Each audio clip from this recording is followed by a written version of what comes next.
Rheumatoid arthritis के लिए vegan plant based diets, क्या ये सच में असरदार हैं? और अपने नतीजों को अधिकतम करने का सबसे अच्छा तरीका क्या है? इस वीडियो में हम वेगन और प्लांट बेस्ड डाइट्स के बारे में वो सब कुछ बताएंगे जो आपको रूमेटॉइड आर्थराइटिस के लिए जानना चाहिए, और ये दूसरी डाइट से कैसे तुलना करती हैं। आम गलतियों, किन खाद्य पदार्थों को प्राथमिकता दें, क्या चीजें अवॉइड करें और अपनी प्रगति को कैसे मॉनिटर करें, इन सब पर चर्चा करेंगे। तो हमारे साथ बने रहें।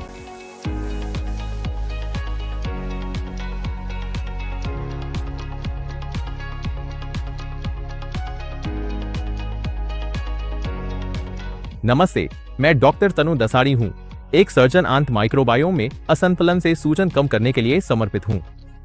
मैं अपनी 20वीं में पाचन समस्याओं और ऑटोइम्यून सूजन से जूझ चुका हूँ, और मैंने एक ऐसी पद्धति विकसित की है जो मुझ पर और मेरे मरीजों पर कारगर साबित हुई है। मेरी इस पद्धति को माइंड इम्यूनिटी अप्रोच कहा जाता है, और वर्षों में इससे हजारों लोगों को सफलता मिली है। अगर आपको रूमेटॉइड आर्थराइटिस है और वे सूजन से छुटकारा पाना चाहते हैं, तो हमारी वेबसाइट gclinic.com पर जाएं और मेरे साथ एक डिस्कवरी कॉल शेड्यूल करें। मैं आपको रूमेटॉइड आर्थराइटिस से उबरने के लिए व्यावहारिक कदमों के बारे में बताऊंगा कि आप सिर्फ 6 हफ्तों में स्थायी परिणाम कैसे पा सकते हैं। वेबसाइट पर हमारे पास रूमेटॉइड आर्थराइटिस को प्राकृतिक रूप से दूर करने के लिए ढेरों मुफ्त संसाधन भी उपलब्ध हैं। तो शुरुआत करने के लिए नीचे दिए गए डिस्क्रिप्शन में लिंक जरूर देखें, और हाँ, ऐसे और कंटेंट पाने के लिए लाइक और सब्सक्राइब जरूर करें। ठीक है, यहाँ 2019 की समीक्षा है जो पौधों पर आधारित डाइट्स के रूमेटॉइड आर्थराइटिस प्रबंधन में संभावित प्रभाव दर्शाती है, जिसमें सूजन कम करने और लक्षणों में सुधार लाने में इनकी भूमिका पर जोर देती है। और यहाँ 2023 का अध्ययन है जो पौधों पर आधारित जीवन शैली कार्यक्रमों को देखता है, जो आने मरीजों में सूजन कम करते हैं।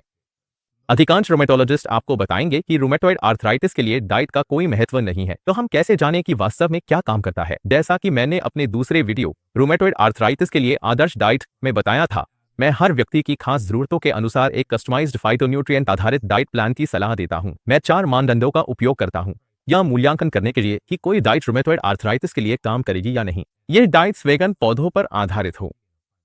संक्षेप में, ये 4 मानदंड फाइटोन्यूट्रिएंट्स, मैक्रोन्यूट्रिएंट आवश्यकताएं, माइक्रोबायोम विशिष्टता और फूड सेंसिटिविटी।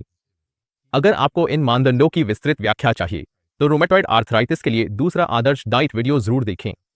लेकिन फिलहाल मैं आपको इसका एक त्वरित अवलोकन देता हूं। आइए पहले पौधों पर आधारित डाइट्स को देखें और जानें कि वे अन्य डाइट विकल्पों जैसे कि फाइटो डाइट, जिसकी मैं रूमेटॉइड आर्थराइटिस के लिए सलाह देता हूं, की तुलना में कैसी है। मेरे अन्य वीडियो में आपको शायद जटिल प्रोटीन की अवधारणा याद हो। जटिल प्रोटीन एक इम्यून प्रतिक्रिया को उकसा सकते हैं, जिससे रूमेटॉइड आर्थराइटिस के लक्षण और भी खराब हो सकते हैं। हम अपनी डाइट में प्रोटीन खाते हैं। यह कई स्रोतों से आ सकता है, चाहे वह पौधों से हो या जानवरों से। प्रोटीन मूल रूप से कई अमीनो एसिड्स के एक साथ जुड़े होने से बनता है।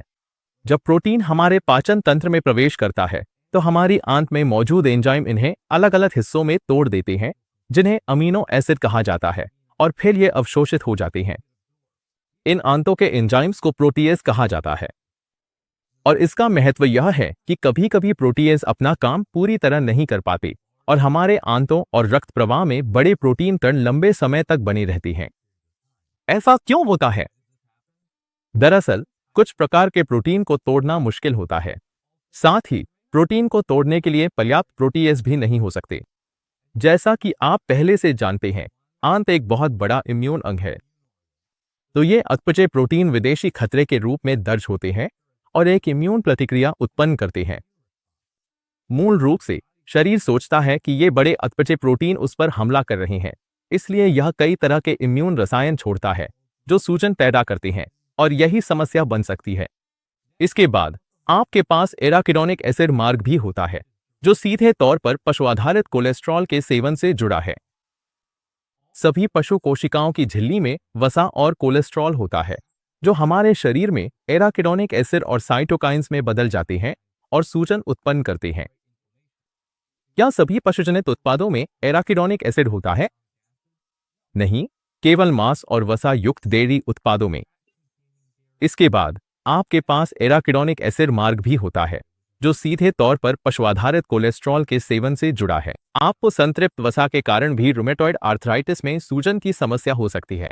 इसी वजह से शाकाहारी आहार कभी कभी रूमेटॉइड आर्थराइटिस में मदद करता है। वे सूजन पैदा करने वाले खाद्य पदार्थों को समीकरण से हटा देते हैं। शाकाहारी और पौधा आधारित आहारों की भी अपनी सीमाएं हैं, जिनके बारे में मैं थोड़ी देर में बताऊंगा। रूमेटॉइड आर्थराइटिस के लिए शाकाहारी आहार पौधों पर आधारित खाद्य पदार्थों के इर्द गिर्द घूमता है, जिनमें वसा और प्रोटीन की तुलना में फाइबर और कार्बोहाइड्रेट अधिक होते हैं। हालांकि लैक्टो या ओवो वेजिटेरियन विकल्प है, यहां हमारा ध्यान पौधाधारित आहारों पर रहेगा। इस आहार में पशु आधारित खाद्य पदार्थों के विकल्प शामिल होते हैं। शाकाहारी मीट, चीज, मक्खन के विकल्प काजू, सोया या नारियल तेल से बनाए जाते हैं, ताकि पारंपरिक पशु आधारित उत्पादों का स्वाद और बनावट मिल सके। उदाहरण के लिए बियॉन्ड मीट, इम्पॉसिबल मीट, देया चीज और सोया या नारियल पौधा आधारित दूध विकल्प। इस आहार का उद्देश्य मांस और डेयरी उत्पादों में आमतौर पर पाए जाने वाले सूजन के कारकों से बचना है। हालांकि इसमें एक पेंच है। क्या आपको वे 4 मानदंड याद है जिनके बारे में हमने पहले चर्चा की थी? आइए देखें कि समय के साथ यह आहार उन मानकों पर कितना खरा उतरता है। आइए पहले मानदंड फाइटोन्यूट्रिएंट्स में गहराई से उतरते हैं। फाइटोन्यूट्रिएंट्स पौधों से प्राप्त सूक्ष्म पोषक तत्व हैं। ये एंटीऑक्सीडेंट्स और सूजनरोधी गुणों से भरपूर होते हैं, जो रूमेटॉइड आर्थराइटिस से पीड़ित लोगों की जोड़ों और पूरे शरीर में सूजन कम करने में मदद कर सकते हैं। यहाँ 2022 का एक अध्ययन है जिसमें रूमेटॉइड आर्थराइटिस के इलाज में उपयोग होने वाले प्राकृतिक यौगिकों जैसे फ्लावोनॉइड्स, पॉलीफेनॉल्स, एल्कलॉइड्स, ग्लाइकोसाइड्स और टर्पीन तथा उनके प्रभाव और कार्यविधि के बारे में बताया गया है। और यहाँ 2021 का एक अध्ययन है जिसमें खाद्य सप्लीमेंट्स में पाए जाने वाले एंटीऑक्सीडेंट्स की रूमेटॉइड आर्थराइटिस के मरीजों में ऑक्सीडेटिव तनाव को कम करने की प्रभावशीलता की जांच की गई थी। फाइटोन्यूट्रिएंट्स को मुख्य रूप से polyphenols, terpene, thiocyanates, fibre, resistant starch, omega fats और एल्कलॉइड्स जैसे आवश्यक समूहों में वर्गीकृत किया जाता है। ये यौगिक सूजन को कम करने और समग्र प्रतिरक्षा स्वास्थ्य को समर्थन देने में महत्वपूर्ण भूमिका निभाते हैं। रूमेटॉइड आर्थराइटिस के लिए वेगन या प्लांट बेस्ड डाइट अपनाते समय बड़ी मात्रा में फाइटोन्यूट्रिएंट्स का सेवन संभव है, पर इसके लिए भोजन का सावधानीपूर्वक चयन जरूरी है। उदाहरण के लिए, अगर आपका आहार अत्यधिक प्रोसेस्ड खाद्य पदार्थों पर आधारित है, जैसे मैदा, चीनी या नकली मीट और चीज, तो लाभकारी फाइटोन्यूट्रिएंट्स नहीं होते। ऐसे एडिटिव्स होते हैं, सूजन बढ़ा सकते हैं। हालांकि एक संतुलित वेगन डाइट जिसमें resistant starch, fibre, omega oils और तरह तरह की जड़ी बूटियां और साबुत सब्जियां शामिल हों, वह रूमेटॉइड आर्थराइटिस को ठीक करने में मदद करने वाले आवश्यक फाइटोन्यूट्रिएंट्स प्रदान कर सकती है। अब चलिए मैक्रोन्यूट्रिएंट्स की आवश्यकताओं के बारे में बात करते हैं। रूमेटॉइड आर्थराइटिस के लिए वेगन और प्लांट बेस्ड डाइट्स अक्सर मैक्रोन्यूट्रिएंट्स की जरूरतों को पूरा करने में पर्याप्त नहीं होती है। मैक्रोन्यूट्रिएंट्स में कार्बोहाइड्रेट, फैट और प्रोटीन शामिल होते हैं। मेरी वेबसाइट पर एक कैलकुलेटर है जिसमें आप अपनी हाइट, वजन और एक्टिविटी लेवल डालकर अपने मैक्रोन्यूट्रिएंट्स की जरूरतें जान सकते हैं। आमतौर पर ऐसा आहार जिसमें आधी कैलोरी फैट से आती हो, वह रूमेटॉइड आर्थराइटिस के लिए अच्छा माना जाता है। हालांकि मुझे कुछ प्लांट बेस्ड फूड्स में पाए जाने वाले सैचुरेटेड फैट्स और मीट खास पसंद नहीं है, क्योंकि जैसा कि मैंने पहले कहा था, सैचुरेटेड फैट्स का संबंध सूजन की प्रक्रियाओं से होता है। मुझे एनिमल बेस्ड कोलेस्ट्रॉल मीट भी पसंद नहीं है, क्योंकि यह शरीर में एराकिडोनिक एसिड के स्तर को बढ़ा सकता है। और मैं अपने चैनल के दूसरे वीडियो में रूमेटॉइड आर्थराइटिस की सूजन के इन दोनों रास्तों का वर्णन करता हूं, तो अगर आपको रिफ्रेशर की जरूरत हो तो बेझिझक जाकर उन वीडियो को देख सकते हैं। जब मैं अपने क्लाइंट्स के लिए डाइट डिजाइन करता हूं, तो वे आमतौर पर स्पष्ट कारणों से कम कार्ब्स वाली होती हैं। ज्यादातर फैट्स ओमेगा प्लांट बेस्ड स्रोतों से आते हैं, इसलिए इन समस्याओं से पूरी तरह बचा जा सकता है। मैं यह भी सुनिश्चित करता हूं कि हर दिन कम से कम 100 ग्राम प्रोटीन हो, जो कि केवल प्लांट बेस्ड फूड विकल्पों पर निर्भर रहने पर चुनौतीपूर्ण हो सकता है। अगर आप इस पद्धति को अपनाने जा रहे हैं, तो आपको शायद प्लांट बेस्ड प्रोटीन स्रोतों से बने प्रोटीन शेक्स को शामिल करना पड़ेगा। इसके अलावा रूमेटॉइड आर्थराइटिस के लिए वेगन डाइट्स अक्सर इन सूक्ष्म पोषक तत्वों जैसे कार्ब्स, फैट्स और प्रोटीन का संतुलन बनाने में असफल हो सकती है, लेकिन वे फाइबर ट्रैकिंग की भी अनदेखी कर सकती है, जो कि आंत माइक्रोबायोम के अनुकूलन के लिए एक महत्वपूर्ण घटक है। तो चलिए अब खास तौर पर आंत माइक्रोबायोम पर नजर डालते हैं। आइए इस समीकरण को फिर से देखें। खराब बैक्टीरिया और फंगस कार्ब्स पर पनपते हैं, जिससे सूजन होती है। रूमेटॉइड के लिए वेगन डाइट्स अक्सर कार्ब्स में ज्यादा होती हैं, और इनमें से कुछ कार्ब्स समस्याजनक होते हैं। तो क्या वेगन डाइट से स्वस्थ बैक्टीरिया बनते हैं? इसका जवाब साफ तौर पर नहीं है। यह थोड़ा विवादास्पद लग सकता है, क्योंकि यूट्यूब और रेडिट पर कई दावे हैं कि वेगन डाइट्स आंत माइक्रोबायोम की विविधता बढ़ाती है, लेकिन मैं आपको एक व्यावहारिक नजरिया देना चाहता हूं। अपने करियर में मैंने सैकड़ों, अगर हजारों नहीं तो मल परीक्षणों की समीक्षा की है। रूमेटॉइड आर्थराइटिस के लिए वेगन डाइट अपनाने वाले लोग अपनी आंतों में अच्छे बैक्टीरिया नहीं चुन पाते। रूमेटॉइड आर्थराइटिस की प्रकृति में सूजन है, जो खराब काम कर रहे आंत माइक्रोबायोम के कारण होती है। हमारे प्रोग्राम की शुरुआत में हम जापान से पेटेंटेड प्रोबायोटिक्स का इस्तेमाल करते हैं, ताकि आंत माइक्रोबायोम को फिर से संतुलित किया जा सके और हानिकारक बैक्टीरिया को खत्म किया जा सके। लेकिन उसके बाद अच्छे बैक्टीरिया की वृद्धि को हम कैसे सपोर्ट करते हैं? यह कार्ब्स से बचने से नहीं, बल्कि सही अनुपात और मात्रा में फाइटोन्यूट्रिएंट्स के चयन से है। यही रूमेटॉइड आर्थराइटिस के लिए माइंड गट इम्यूनिटी मेथड बेहतर साबित होती है।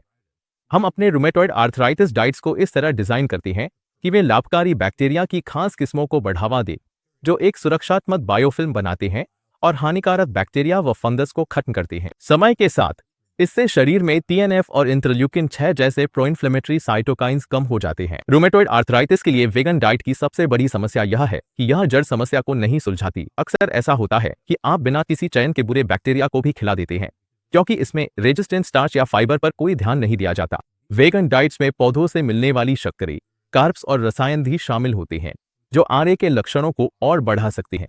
मैंने देखा है कि लोग कुछ समय के लिए तो सुधार महसूस करते हैं, लेकिन बाद में उन्हें समस्याओं का सामना करना पड़ता है, क्योंकि आर्य डाइट आंत के माइक्रोबायोम की गड़बड़ी को नहीं सुलझाती।